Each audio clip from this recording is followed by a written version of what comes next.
दरभंगा की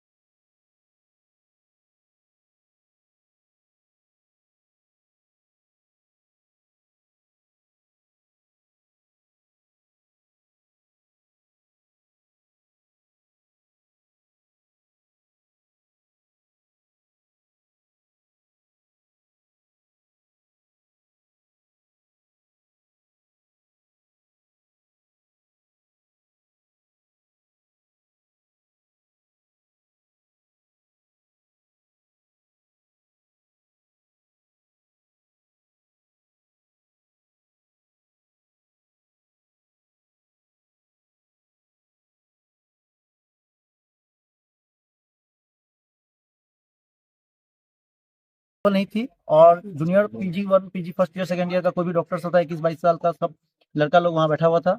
और उन लोगों ने विदाउट कोई सब देख के नॉर्म्स वॉर्म्स के हिसाब से लीगली कुछ भी नहीं किया और ऑपरेशन कर दिया विदाउट सीनियर डॉक्टर रेजिस्टेंस के। ओटी करके ऑपरेशन भी किया, तो गेट ओपन करके ऑपरेशन कर रहे थे वो लोग। ऑपरेशन करके बच्चे का डिलीवरी करा दिया। डिलीवरी कराने के दौरान, ओटी के दौरान उन्होंने कुछ वेन्स या कुछ ऐसे कटे हैं जिसके कारण पेशेंट को ब्लीडिंग पे ब्लीडिंग होती चली गई। ब्लीडिंग इतनी हुई कि ब्लीडिंग के कारण इन्होंने कहा कुछ देर के बाद कि आपके पेशेंट की स्थिति सही नहीं है। बच्चे को तो इन्होंने अलग करके दे दिया और पेशेंट की ब्लीडिंग सही नहीं है, ब्लीडिंग हो रही है और स्थिति सही नहीं है। सो आप कुछ ब्लड का व्यवस्था कीजिए। फिर जो हमारे जो यहाँ पे भाई लोग हैं जो पहले थे, मतलब बच्चा हुआ ना 948 में हुआ। उसके बाद ये मतलब बच्चे को आप कर दी, मतलब हो गया कि भाई बच्चा बाहर आ गया। उसके बाद फिर वाइफ को भी मतलब बाहर कर दिया ऑब्जर्वेशन रूम के लिए।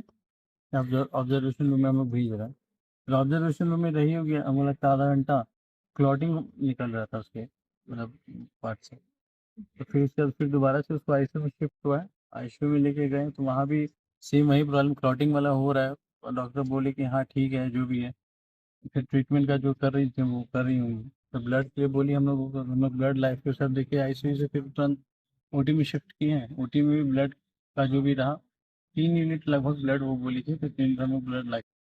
इस पीरियड में एक बार भी नहीं कि हाँ क्या स्थिति है नहीं है, बस हाँ ठीक है ठीक है ठीक है। और सीनियर डॉक्टर नहीं थे। जो भी थे वो पीजी डॉक्टर होंगी या जेआर होंगी, जो भी हो, इन सीनियर डॉक्टर नहीं थे। रचना भारती मैडम का था यूनिट, वो नहीं देखते कहीं भी। जो भी थी पीजी ही थी। क्या लगता है आपको, क्या लग रहा है कि क्या मेडिकल हुआ होगा? नेग्लिजेंस है। मेडिकल नेग्लिजेंस है सर। देखिए बच्चा तो सही है, बच्चा खराब हुआ है तो ऐसा तो नहीं है ना कि पहली दफ़ा ये लोग ऑपरेशन है। कोई सबसे मेन सुपरिटेंडेंट सर बोलेगा कि नहीं सीनियर के बिना हो ही नहीं सकता। मतलब जो जिनका यूनिट है या कोई भी हेड है वो रहेंगी तभी होगा। नहीं थी वो, आप उनके कौन बिना है? हुआ। मृतक के आप कौन है? हस्बैंड है। क्या आप कितनी बजे लेकर के आए थे और हम फिर? लोग 9 बजे लेके आए थे। 9:30 तक लगभग वो बोली, 9:30 या उसके आसपास में वो बोली क्या कि इसको बच्चा पॉटी खा सकता है, इसको ऑपरेट करना होगा। तो हम लोग बोले ठीक है आप ऑपरेट कर दीजिए, साइन करवाइए। साइन कर दिए। फिर वो ओटी में ले गई, ओटी हुआ, बच्चा ला के दी कि बच्चा ठीक है। उसके बाद फिर वाइफ के लिए बोली कि हाँ वो भी ठीक है, उसको हम ऑब्जर्वेशन रूम में भेज रहे हैं। जो था पैकिंग वैकिंग करके वो मतलब उसमें भेज दी ऑब्जर्वेशन रूम में। उसके बाद से कंटिन्यूसली उसको ब्लीडिंग हो रहा है।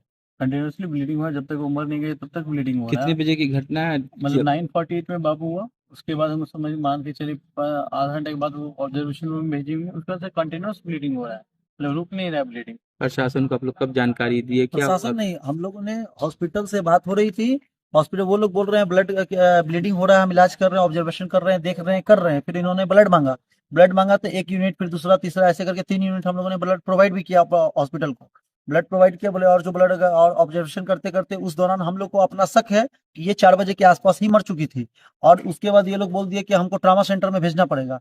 फिर शायद 4 बजे या 4 बजे के बाद इन लोगों ने एक बहाना बना करके, एक के जाल के तहत, क्योंकि पेशेंट मर चुका था, बोल नहीं सकता कि पेशेंट मर गया है। और कोई सीनियर वहाँ डॉक्टर नहीं, रेजिस्टेंस सीनियर रेजिस्टेंस है ही नहीं। सब जूनियर डॉक्टर सब जो लेमैन सब है, वो लेमैन सब बैठा हुआ है वहाँ पे, झोला छाप डॉक्टर सब। और उसी के भरोसे पूरा डीएमसी चल रहा है। उन्होंने भेज दिया ट्रामा सेंटर में। ट्रामा सेंटर में भेज दिया, यहाँ पर था, यहाँ पेशेंट अपना कार्यक्रम चल रहा है पेशेंट का, क्योंकि पेशेंट ही है, बोल रहा है ऑब्जर्वेशन ऑब्जर्वेशन है।